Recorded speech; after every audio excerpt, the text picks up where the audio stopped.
الحمد لله نحمده ونستعينه ونستغفره ونؤمن به ونتوكل عليه ونعوذ بالله من شرور أنفسنا من يهده الله فلا مضل له ومن يضلله فلا هادي له وأشهد أن لا إله إلا الله وحده لا شريك له وأشهد أن سيدنا وسندنا ومولانا محمدا عبده ورسوله أما بعد فأعوذ بالله من الشيطان الرجيم بسم الله الرحمن الرحيم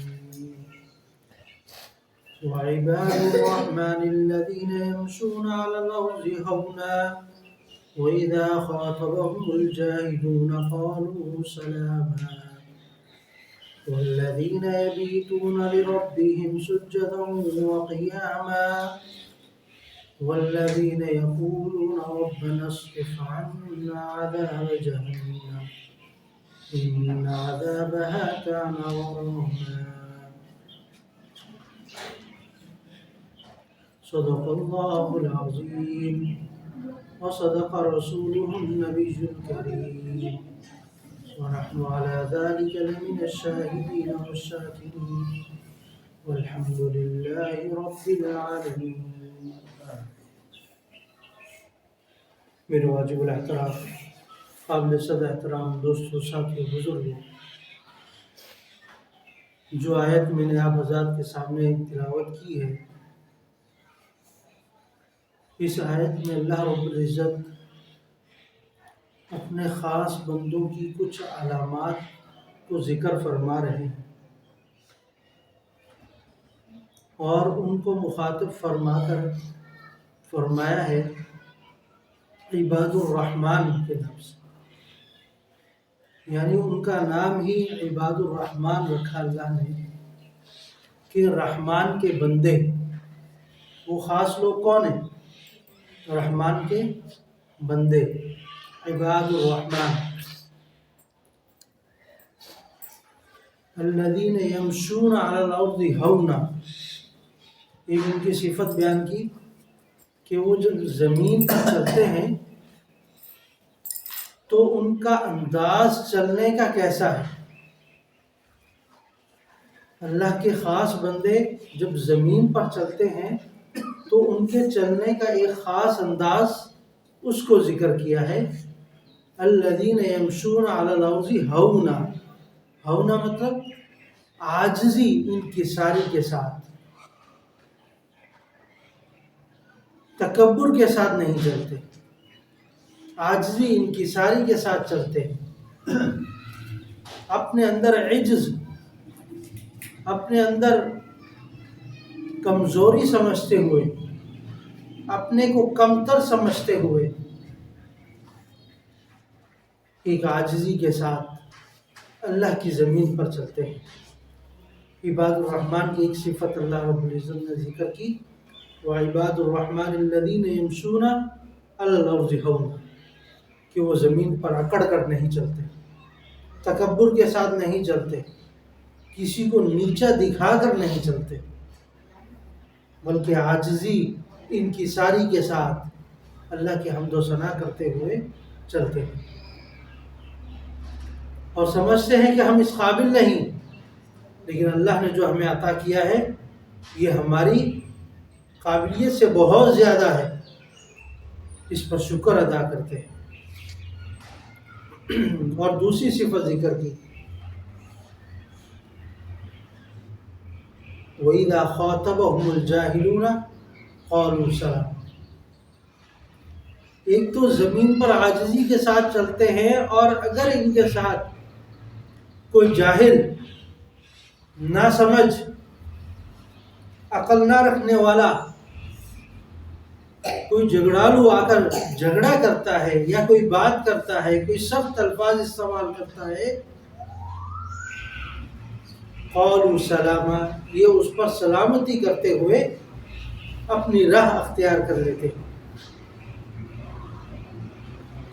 اس کو برا بلا نہیں کہتے، اس کے خلاف اپنی زبان کو گندا نہیں کرتے،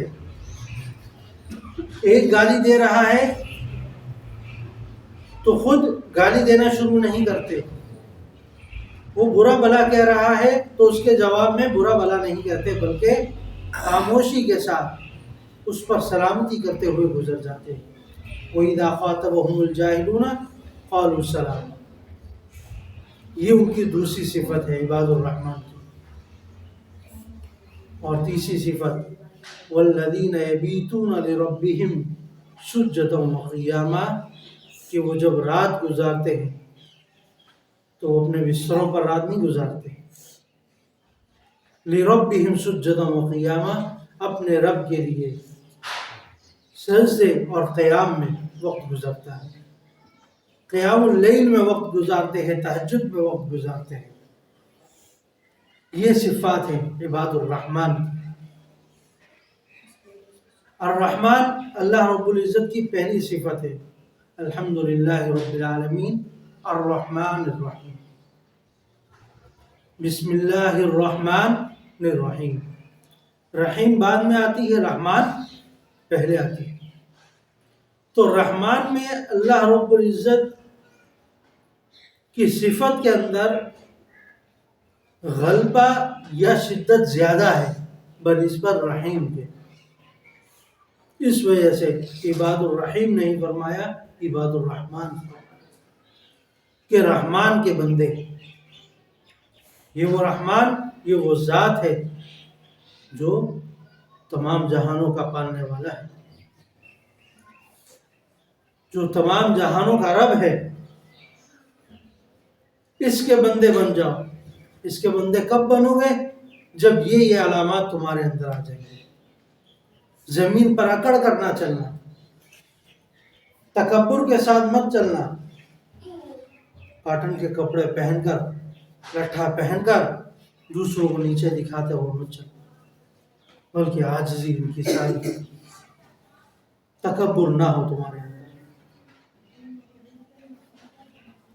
تاکہ بروز قیامت جب اٹھائے جاؤ تو یہ تکبر کی وجہ سے تمہارے اعمال ختم نہ ہو گئے، بلکہ تم ایک وافر مقدار کے ساتھ اجر و ثواب اور اللہ کی رحمت لے کر جا رہے ہو۔ وَإِذَا خَاطَبَهُمُ الْجَاهِلُونَ قَالُوا سَلَامًا۔ آج کل یہ چیز بہت زیادہ عام ہے،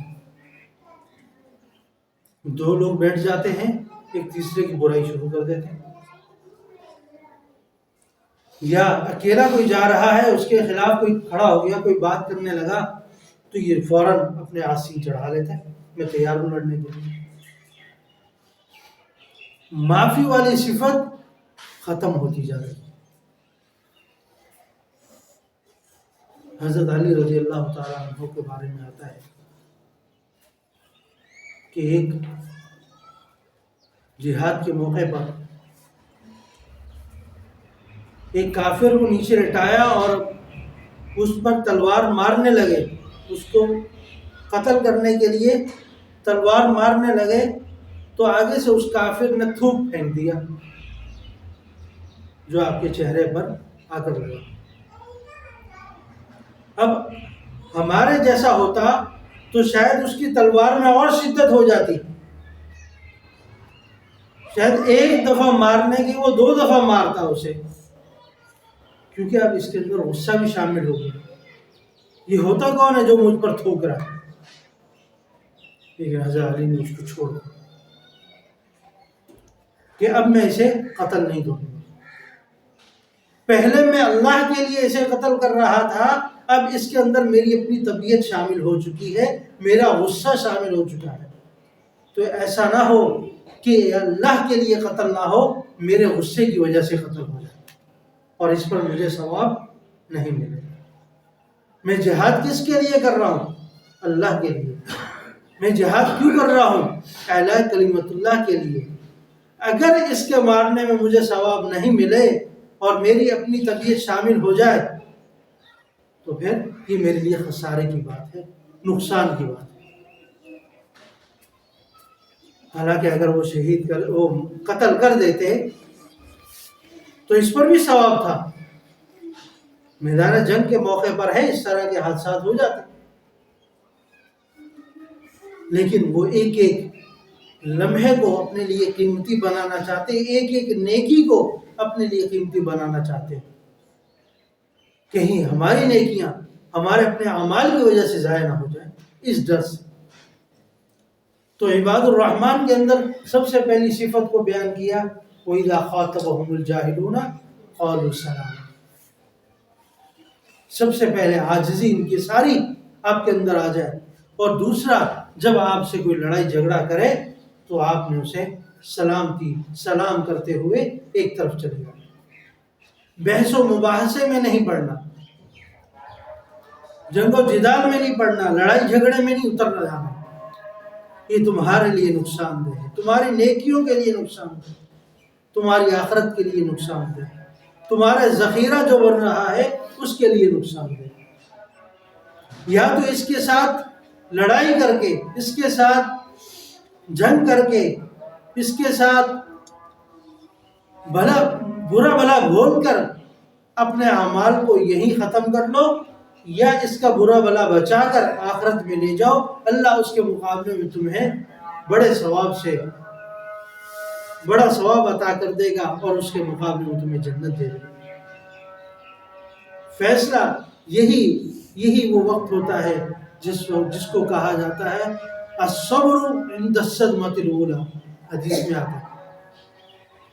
صبر کیا ہے؟ جب جیسے ہی آپ کو صدمہ پہنچے، جیسے ہی آپ کو کوئی پریشانی پہنچے، جیسے ہی آپ کو کوئی ایسی ناگواری پہنچے، اور اس پر آپ صبر کریں، یہ ہے صبر۔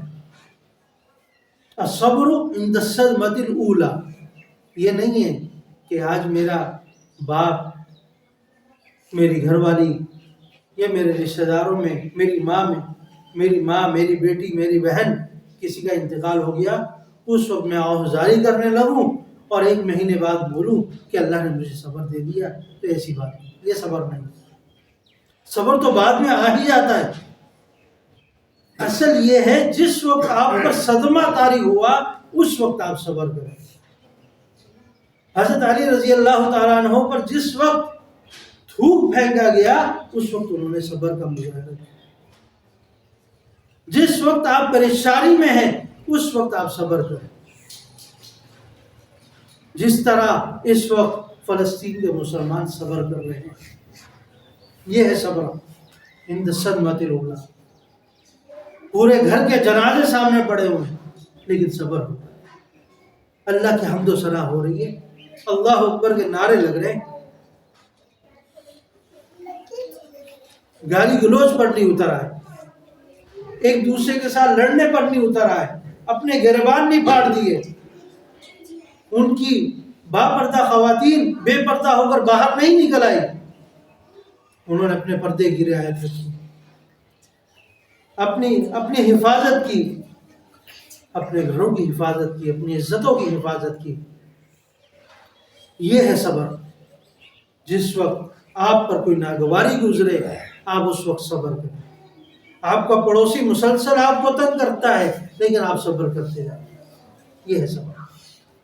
یہ نہیں کہ ایک مرتبہ اس کے گھر کے پاس سے کچرا آپ کی طرف آ گیا، اس کا پانی آپ کے گھر کے پاس گر گیا اور آپ پہنچ جائیں اس کا دروازہ کھٹکھٹانے کے لیے اور اس کو برا بھلا بول کے آ جائیں،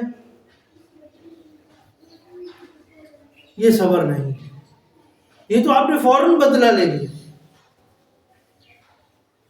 امام شافعی رحمۃ اللہ علیہ کے پاس ایک شخص آیا، حضرت یہ فلاں شخص آپ کے بارے میں برا بھلا کہتا ہے، فلاں شخص آپ کے بارے میں برا بھلا کہتا ہے، تو ہمارے جیسا بندہ ہوتا تو سننے لگ جاتا، کیا کہتا ہے، کیا کر رہا ہے، کیا کہہ رہا ہے۔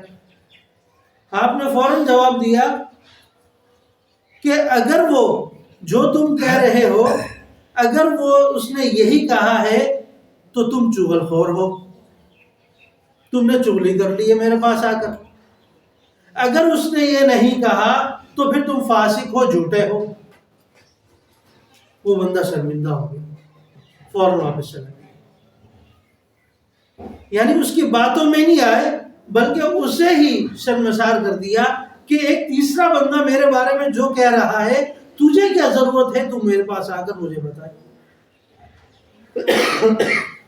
اس کو کہنے دے جب تک وہ کہہ رہا ہے اس کے اللہ کا معاملہ ہے. اسی طرح ایک اور واقعہ آتا ہے خالد بن ولید رضی اللہ تعالیٰ عنہ کہ فلاں شخص آپ کی چغلی کر رہا ہے اس طرح یا آپ کے بارے میں برا بلا کہہ رہا ہے، گالی دے رہا ہے. تو آپ نے فرمایا کہ اس نے تو میری طرف ایک تیر پھینکا تھا، اس نے میری طرف ایک تیر پھینکا تھا جو مجھے نہیں لگا، لیکن تو نے تیر اٹھا کر میرے سینے میں آ کر لگا دیا. سمجھ رہے ہیں؟ یہ اللہ والوں کی علامات ہے کہ وہ کسی تیسرے کی بات کو ایک تیسرے بندے کے ذریعے نہیں لیتے بلکہ اس کی اصلاح فرماتے ہیں.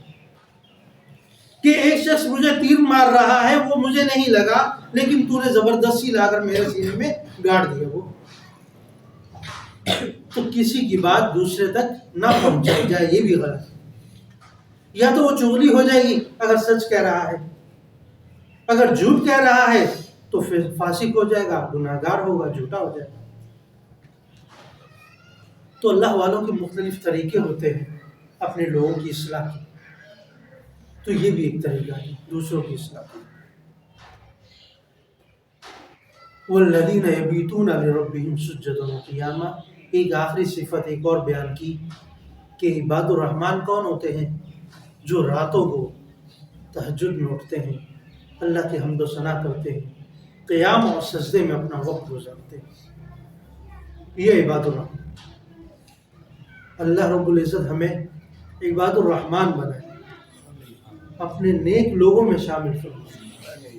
اس کی چند علامات میں نے اپنے یہ ذکر کر دی ہیں جو قرآن پاک کے اندر واضح طور پر اللہ رب العزت نے ذکر کی ہے. وَعِبَادُ الرَّحْمَنِ الَّذِينَ يَمْشُونَ عَلَى الْأَرْضِ هَوْنًا.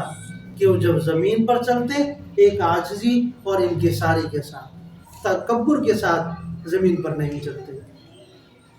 اور دوسرا وَإِذَا خَاطَبَهُمُ الْجَاهِلُونَ قَالُوا سَلَامًا. جب کسی سے جھگڑا ہو جائے یا کوئی ان کے ساتھ جھگڑا کر لے تو اس کو جواب نہیں دیتے بلکہ اس پر سلامتی کرتے ہوئے، سلام کرتے ہوئے اپنا رستہ لے لیتے. آج چھوٹی چھوٹی باتوں پر ہماری لڑائی ہو جاتی ہے. عمران خان نے یہ کہہ دیا، نواز شریف نے یہ کہہ دیا اور دونوں آپس میں لڑ پڑتے ہیں. حالانکہ نہ نواز شریف کا کہنا ہمارے لیے کوئی فائدہ مند ہے، نہ عمران خان کا کہنا ہمارے لیے کوئی فائدہ مند ہے، صرف وقت کا ضیاع. لیکن دو بھائی آپس میں لڑ پڑتے ہیں، دو سگے رشتہ دار آپس میں لڑ پڑتے ہیں ایک تیسرے کی وجہ سے. پاکستان کی ٹیم اور فلاں کی ٹیم کھیل رہی تھی اور اس بات پر آپس میں لڑائی ہوگی. اور یہ عام ہوتا ہے. آپ دیکھ لیں جو روڈ پر بیٹھے ہوئے گپ شپ کر رہے ہیں، ایجنسیوں میں بیٹھے گپ شپ کر رہے ہیں، ان کے درمیان جہاں دو چار جمع ہو جائے اس طرح شروع ہو جاتے. یا کوئی نہ ہو اور پتہ چل جائے کہ فلاں نے میرے بارے میں کچھ کہا ہے تو فوراً اس کی بات کو سننے لگ جاتے ہیں اور پوچھتے ہیں اس سے کیا کیا کہا ہے. تو دوسروں کی اصلاح کرنی چاہیے جس طرح ہمارے بزرگوں نے ہمیں بتایا کہ دوسروں کی بات کو اہمیت نہ دو جب تک وہ بندہ خود تمہارے سامنے آ کر تمہارے بارے میں نہ کہے، اور جب وہ تمہارے سامنے آ جائے تو اس کا حل بھی قرآن پاک نے بتایا. وَإِذَا خَاطَبَهُمُ الْجَاهِلُونَ قَالُوا سَلَامًا. اسی پر آپ کی جنت ہے، اسی پر آخرت ہے، اسی پر آخرت میں کامیابی ہے. ورنہ جب بروز قیامت اٹھیں گے نماز بھی پڑھتے رہیں گے، جنگ و جدال بھی کرتے رہیں گے، آپس میں لڑائی جھگڑا بھی ہوتا رہے گا، عبادت بھی ہو رہی ہے. قیامت کے دن اٹھیں گے تو نامہ اعمال خالی. جو عبادتیں کرتے جا رہے تھے وہ لڑائی جھگڑے کی وجہ سے ختم ہوتی گئی، اور جب قیامت کے دن اٹھے تو ہاتھ میں کچھ بھی نہیں. اللہ رب العزت فرمائیں گے جو تم کماتے رہے وہ گواتے رہے، اب تمہارے لیے کچھ نہیں. حضرت علی کا میں نے مختصر سا واقعہ سنایا تھا کہ اپنی نیکیوں کو کس طریقے سے بچایا جاتا ہے. کہ میرا اپنا ذاتی غصہ اس میں شامل نہ ہو جائے۔ آج ہم انا کا مسئلہ بنا لیتے ہیں، اپنی کمزوری کا مسئلہ بنا لیتے ہیں، یہ مجھے کمزور سمجھے گا، میں اس کے سامنے اپنی کمزوری کیسے دکھاؤں؟ یہ نہیں سمجھتے آج کمزور ہو جاؤ، کل اللہ رب العزت طاقتور بنا کر تمہارے سامنے کھڑے کر دے گا۔ فی جنات یتساءلون عن المجرمین ما سلککم فی سقر، جنتی سوال کریں گے اپنے بھائیوں سے جو جہنم میں جا چکے ہوں گے کہ تم لوگ جہنم میں کیسے چلے گئے، تم لوگ یہاں کیسے چلے گئے؟ قالوا لم نک من المصلین، وہ جواب دیں گے ہم نماز نہیں پڑھا کرتے تھے، وَلَمْ نَكُ نُطْعِمُ الْمِسْكِينَ، ہم مسکینوں کو، غریبوں کو کھانا نہیں کھلاتے تھے۔ تو اگر یہ سوال کرنے ہیں تو آج دوسروں کے اوپر سوال اٹھانا بند کرتے ہیں، دوسروں پر طعن و تشریح کرنا بند کرتے ہیں، پھر اللہ رب العزت موقع دے گا جنت میں جا کر ایک جنتی بن کر پھر یہ سوال کرو گے مجرموں سے۔ اور آخری صفت جو میں نے ذکر کی، والذین یبیتون لربہم سجدا وقیاما، جن کی راتیں اللہ رب العزت کے قیام اللیل میں گزرتی ہیں، عبادت میں گزرتی ہیں، یہ لوگ ہیں نیک، یہ لوگ ہیں اللہ کو منانے والے، یہ لوگ ہیں اللہ کے سامنے عاجزی اور انکساری کر کے اللہ رب العزت کی رضا اور خوشنودی حاصل کرنے والے۔ تو اللہ تعالی ہمیں ان صفات سے مزین فرما دے، ان صفات کو اپنانے والا بنا دے، تاکہ قیامت کے دن اٹھیں تو ہمارے لیے عباد الرحمن کا لفظ استعمال کیا جائے کہ اللہ کے نیک بندے، رحمان کے بندے، اللہ کے معززین میں سے۔ اللہ تعالیٰ ہم سب کو یہ تمام صفات حاصل کرنے کی توفیق عطا فرمائے۔ وما علینا الا البلاغ۔